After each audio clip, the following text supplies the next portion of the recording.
duwe pacar di Nganjuk ya iya. Pakai apa sih? Aku lagi mau pakai apa sih?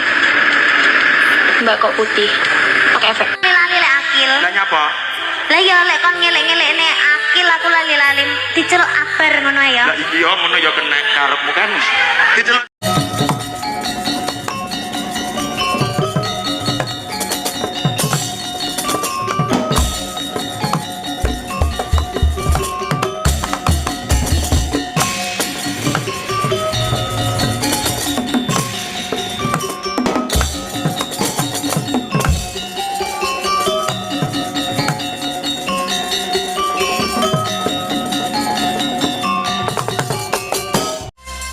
biasa. Wah iya. Dicekli miki satu-satu. Ayo. Anu duduknya. Ya, kok duduknya? Maksudnya posisinya. Blocking. Selamat malam wilujeng dalu Mbak Yovika. Inggih, wilujeng dalu Mas Dalang. Ayo, wilujeng dalu Mbak Birgita. Nggih, sing dalu, Pak. Kok judes ya Mas aku. Sapa sing judes? Jenengane lho kok cuek lho biasane kok ya ketok kewes merak ati. Sangke jenengan ini tidak pernah bertemu dengan saya loh Pak. Jadi sama ini selalu gitu Mboten. Kabeh kanca-kanca seniman kabeh tak rangkul ora ana sing tak bedake siji mboko siji. Lah iya kok sampean ngomongke aku judes sih lho. Rohansaku. Sehat Mbak Yovika? Alhamdulillah sehat. Ayo, sehat Mbak Birgita? Sehat Pak. Iya to judes. Lho salahne to. Ya sehat Pak ngono. Ngoten niku kangen Mas. Ya ora ketemu. Saya ketemu Astabrata kangen ya biasa. Ya kangen banget kalau Astabrata Mbak Yovika. Berdua anu sih, ayo apa ben ketok kompak chemistry-nya itu dapat berdua salaman. Iya. Ya. Gimana kabarnya Mbak Yovika? Sehat ya? Sehat banget. Wes lho Pak. Iya, luar biasa. Kabarnya sehat ya Mbak Birgita? Sehat. Berangkat dari Solo tadi? Iya Pak. Mbak Yovika berangkat dari Ngawi. Nggih. Berangkat jam berapa? Tadi dari Ngawi. Kula berangkat jam 3:30. Wes 3:30 Mbak Birgita? Jam 5:30 Pak. Oh ya 5:30. Nek Mbak Yovika niku saking Ngawi para sederek, kecamatanipun Padas, desane Sukowiyono. Nek Mbak Birgita menika asli saking Kediri nggih, Mbak? Iya. Kedirinya Semen.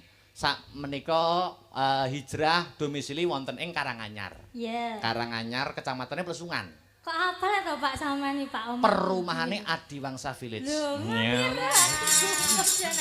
Gumun anggo sampean iki. Lho sinden-sinden kula raket sedaya, kula akrab sedaya. Berarti jenengane rumah-rumahnya Sinden ki ya apa, Pak? Ngapal no? Sak perumahane sak nomor perumahane ya, Pak? Mboten. Yo sampean tok. Mengko aja mung orek-orek ya. Anu Mbak Yovika dan Mbak Birgita. Nggih. Ini ada tawaran yang menarik. Apa, Pak? Ngene. Sekarang kan sinden zaman sekarang itu bukan hanya dituntut suaranya yang bagus. Iya. Sindene kudu ayu wajahe.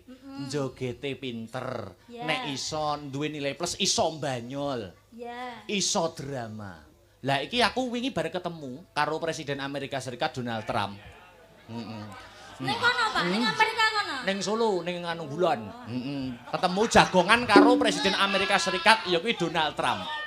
Iki Donald Trump kuwi peduli dengan budaya kita. Ya toh, peduli dengan budaya kita, arep ngrekrut sinden main ya kuwi dadi film. Film, bintang film. Kira-kira nek tawaran kuwi biar kita gelem ora? Ya gelem kok Pak aku, Pak. Gelem ya main film ngono gelem? Mau dong. Oh ya, anu sapa Yovika mau dijak main film gitu mau. Mau. Tenan lho ya? Iya. Mau.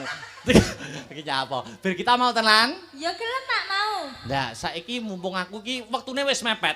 Main film itu kemarin ditawari sama Donald Trump itu judulnya Teman Rasa Pacar. Jenengan niku? Karo sapa Donald Trump kuwi. Teman Rasa Pacar. Itu film apik lho ki. Luar biasa. Berarti apa Pak? TTM, teman tapi mesra nih. Teman tapi mesra. Iki sing gawe skenario-ne iki Donald Trump. Nah, iki tuh main film saiki aku pengen wong loro iki dilatih sik.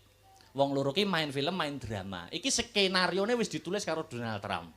Nah, Pripun niku? ibaratnya ngene. Iki sing ditulis karo Donald Trump ya. Ya. Iki aku maca ndek nginane. Iki ana wong lanang iki jenenge Kacuk.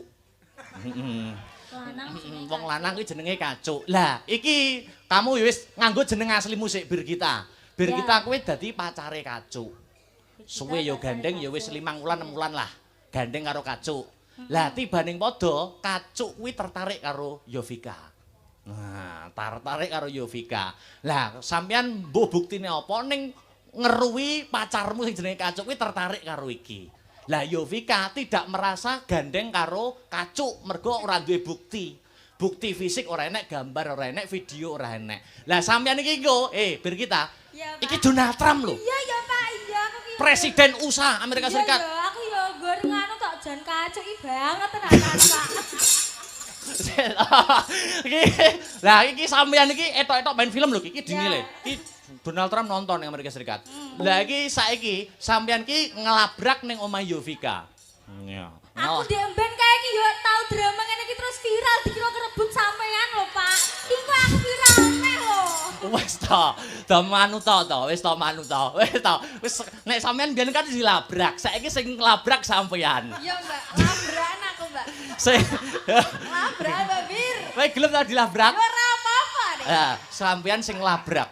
Dadi sampeyan wis cuwinta tenan karo sapa karo Kacuk kuwi. Dadi ora dihubungi ngono enek seminggu ora dihubungi ngono wis boyo kembut-kembut ngono lah. Istilahnya maksudnya ki kangen banget gitu loh. Yang kembut-kembut itu hatinya gitu. Maksudnya kangen banget. Sampeyan menemukan satu bukti bahwa Kacuk tertarik dengan Yovika.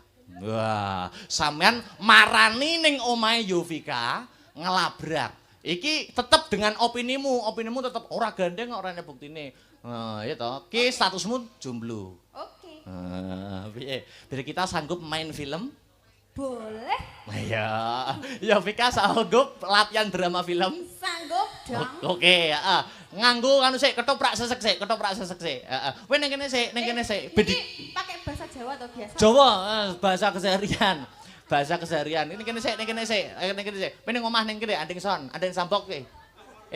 Ning Anding Sampok kene. Wis kene sik. Aku cara ngono nyapa Mas? Umbah-umbah. Ya wis umbah-umbah kenek apa ngopo gecek ki apa ngono. Heeh. Aja gecek sing ngibot lho ya. Lah iki diparani karo Birgita. Saksikan coming soon yaitu film produksi Amerika Serikat yaitu adalah TTM. Teman tapi meluk-meluk. Ya. Mesra ding. Ya. Yo! Mudharasa sik.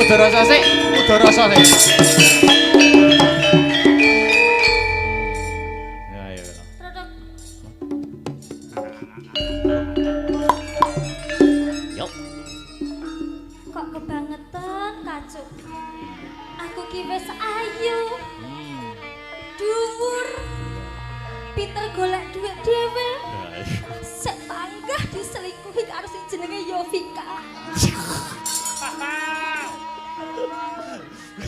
Jane kurang apa to, Cuk, Kacuk? Kacuk iki rupane kaya apa to jane? Sakbening omah. Kacuk njaluk maem, ya wis tak siapi maem. Kacuk njaluk ngombe, ya wis tak siapi ngombe. Tapi sepanggah kurang ae to, Cuk. Nyapa to Kacuk kok pilih Yovika mas aku? Kecewa. Apa aku kudu takon karo Yovika ya? Kalau saiki Yovika tak golekane.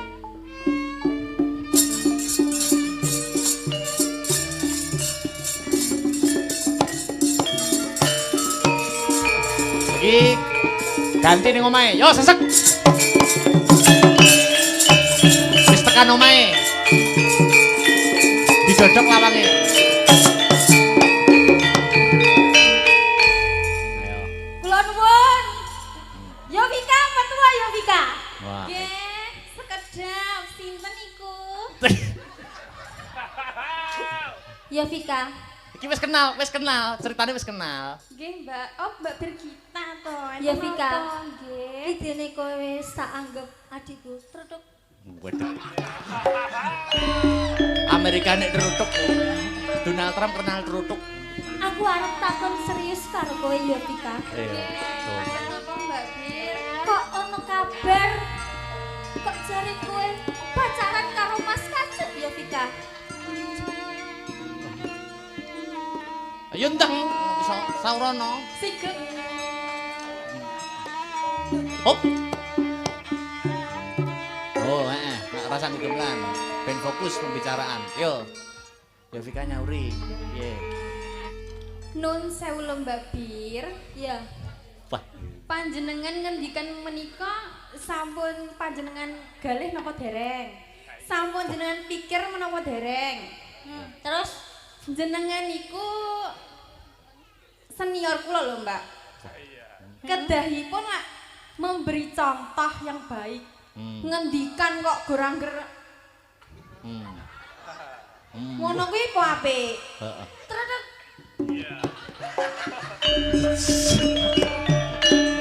aku nganggep kowe wis kaya adikku dhewe ya Vika. Kowe tak kei panggonan ning omahku. Saben enek Mas Kacut, kowe ya melu turu karo aku ya Vika. Tapi kok enek kabar kok kowe malah ngerebut Mas Kacut saka aku ya Vika. Ki salahku ki apa karo kowe ya Vika?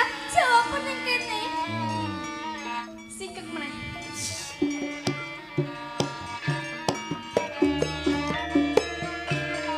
Oh.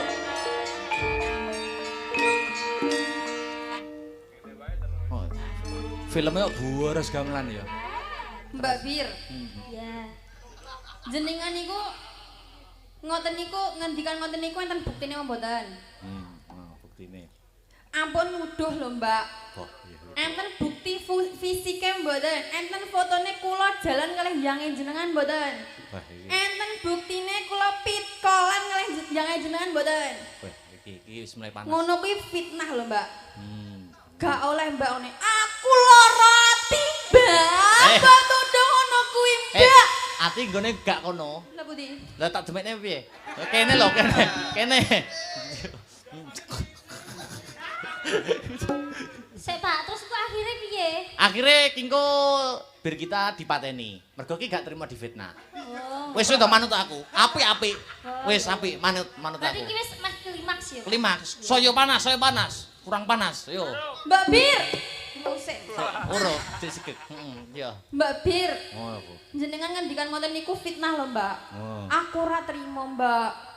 Aku lho, Mbak, sik aku tak omong sik dhisik, Mbak. Iya, wis ya. Kok malah galak sing dilabrak to, Pak? Malah lho piye wong aku ora dosa, Mbak tuduh, Mbak. Aku lho, Mbak, ora pernah mengikuti sosmed jenengan. Aku lho ora ngerti yange sampean iki sapa. Sing ngendi wonge? Yange sampean iki sapa sing ngendi wonge? Ayo, tekan. Truduk. Oh. Saiki ya Vika, daripada kowe menuduh aku pinter kowe, mending tak tekok langsung Mas Kajuk iki langsung. Loh, iki aku nganggo peran iki aku. Sampeyan yo nganggo peran Pak, lho kosok Mas Kajuk ki sapa kan ya penonton mengawang-awang ngono lho. Tak men aku dadi kajuk ya. Ya sok men sampean dadi Kajuk. Oh iya. Oh iki Mas Kacuke. Ya iki Mas. Iya tak men ya.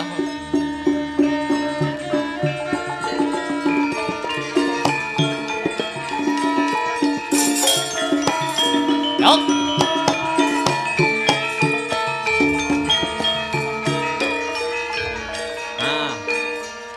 Duh.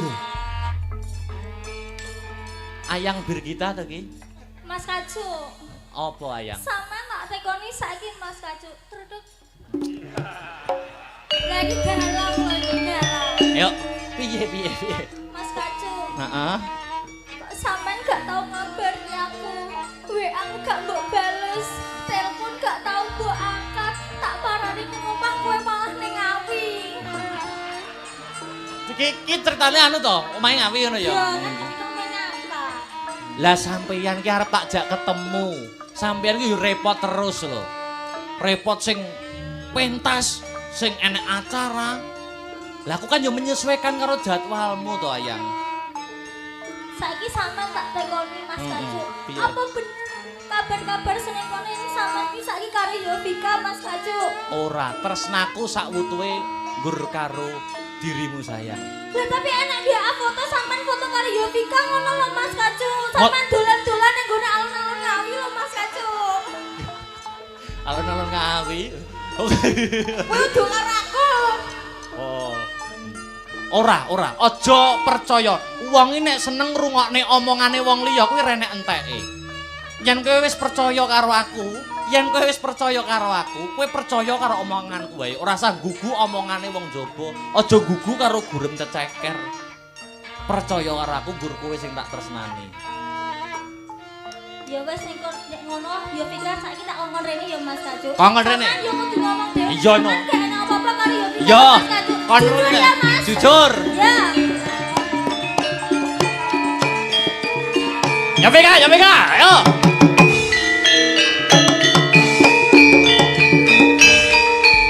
Halo Mas Kaju.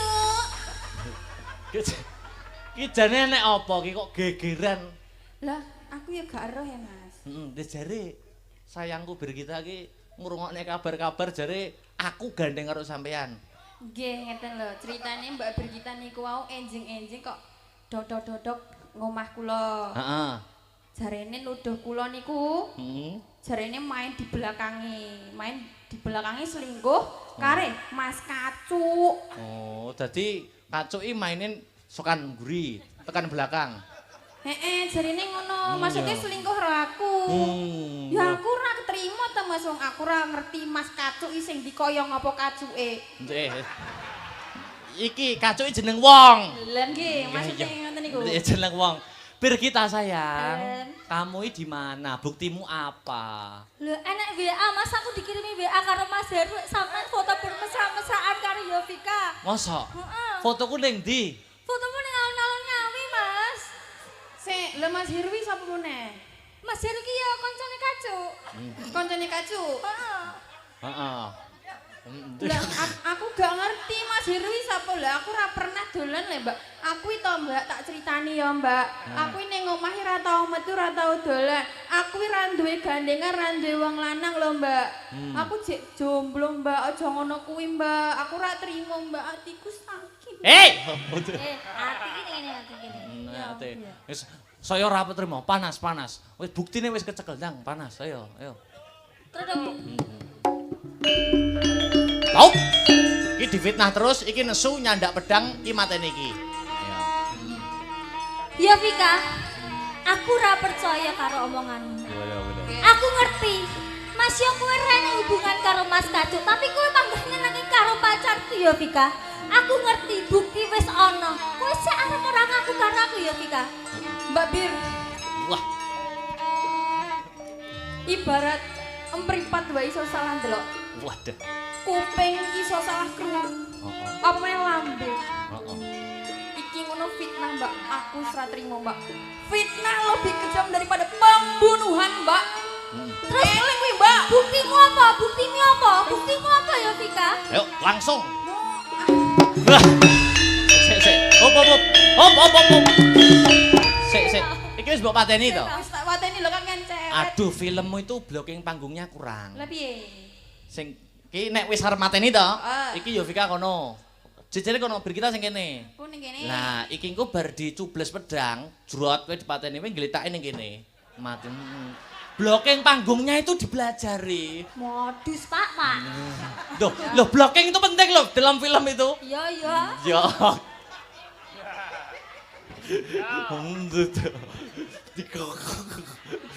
Dalange modus ya Pak Bu ya. Ngene iki kok aku sing dihujat, dhek iki ora. Tak belani wis ta. Ya. Ya iki diawiti saka ndi? Yo wis, ayo saya memuncak anune. Midnight saya muncak iki ra trimo langsung Iki jus. saka trutuk sik ya Pak. Oke. Yo, Aku sing Yo. Ya Vika. Nun, saiki buktimu apa kowe kok gak gelem ngaku? Saiki saya nek foto kowe karo Kacuk, tapi kowe gak gelem jujur karo aku. Aku ngerti kowe ning mburiku nyenengi pacarku. Tapi kowe gak gelem ngaku karo aku. Iya. Mbak Bri. Terus. Mbak Bir, Heeh. ibarat empripat ku iso salah ndelok, Mbak. Ibarat kuping iso salah krungu. Heeh. Ibarat lambe iso dadi kaya ngene. Iya. Terus?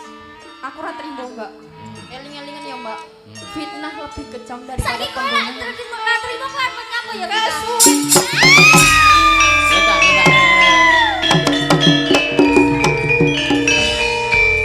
Aduh, sindenku mati siji.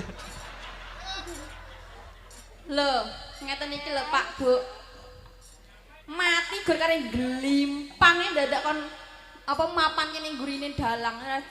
Dalang cerutak. Nyantol sayang. Gancet ya. Wis iki engko sesuk tak telepon Donald Trump. Berarti lolos Pak iki. Lolos.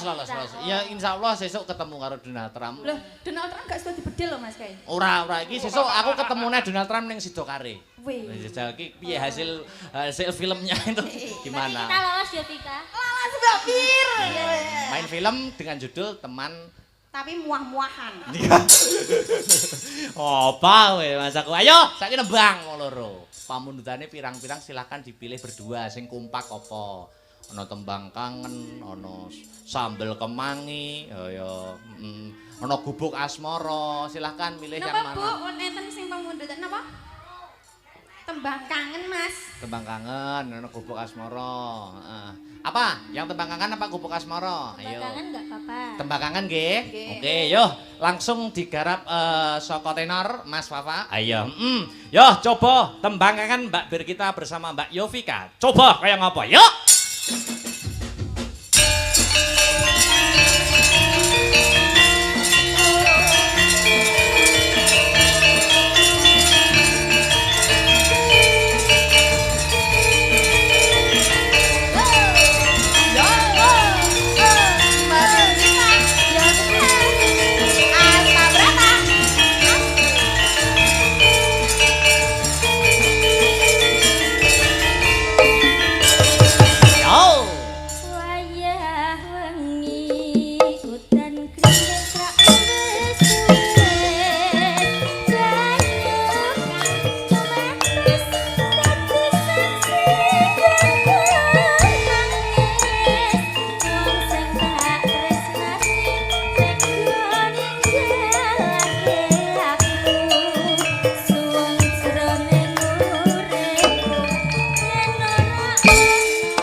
Oke yo.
Terima kasih Mbak Birgita dan Mbak Yovika. Iya.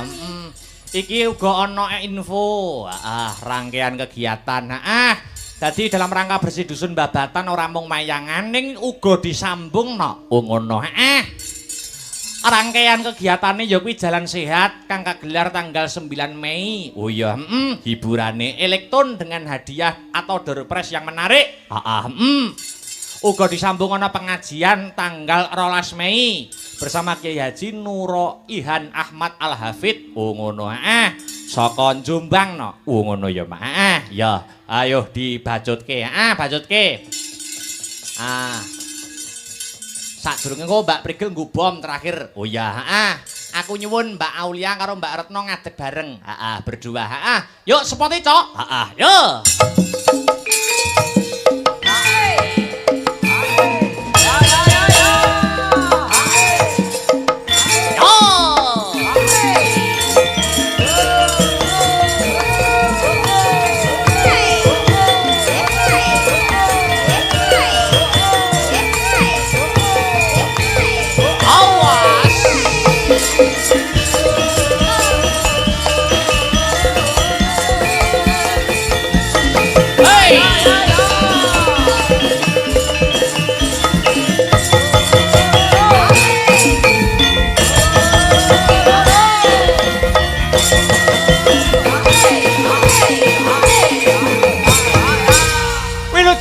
Selamat malam Mbak Aulia Pangesti. Ya, diasta miki. Nggih, selamat malam Mas Dalang. Selamat malam Mbak Retno. Nggih, selamat malam. Nggih, atur lelipur dumateng warga masyarakat Babatan ingkang nggelar adicara bersih dusun utawi nyadranan nggih, Mbak. Nggih. Ayo, kesepakatan berdua mau tetembangan sing wis tak sebutkan tadi. Milih apa? Ya.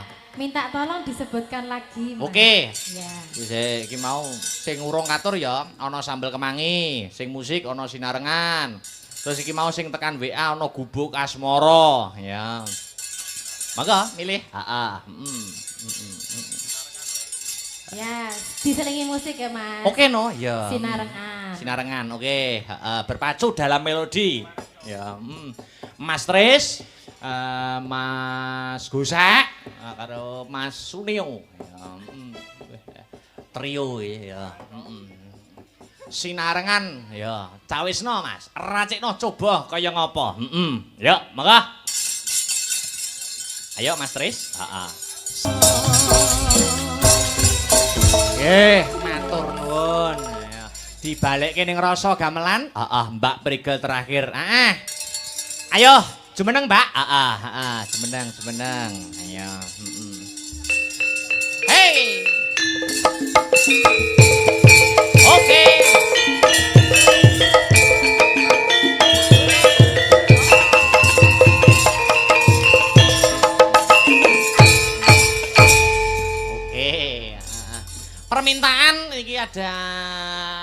Lintang Asmara. Saking kanca-kanca FMA. Oke. Sama Mas Heru, sama Mas Heru. Iya. Iki karo ngeleng-ngeleng ya Mas, aku ngerpet apa ya lali. Oh, ndak apa-apa, ndak masalah. Ya, mengko penutup mengko lelagon liyane sing durung saged dipinangkani sambung ning Patet Songo goro-goro. Weh ngono ya. Stokke dawuh, Lintang Asmara gamelan plus musik. Ya, Sampun samapta ing gati saweging diri Mas Heru? Sampun. Oke, yuk langsung wae Cok kanggo penutup ana season limbukan. Yo, sareng Mbak Prige. Yo, coba kaya ngopo. Bareng Mbak Brigel. Bareng Mbak Heru. Hey! Asma berapa? Bye. Ya, terima kasih. Sukses selalu, nggih. Amin.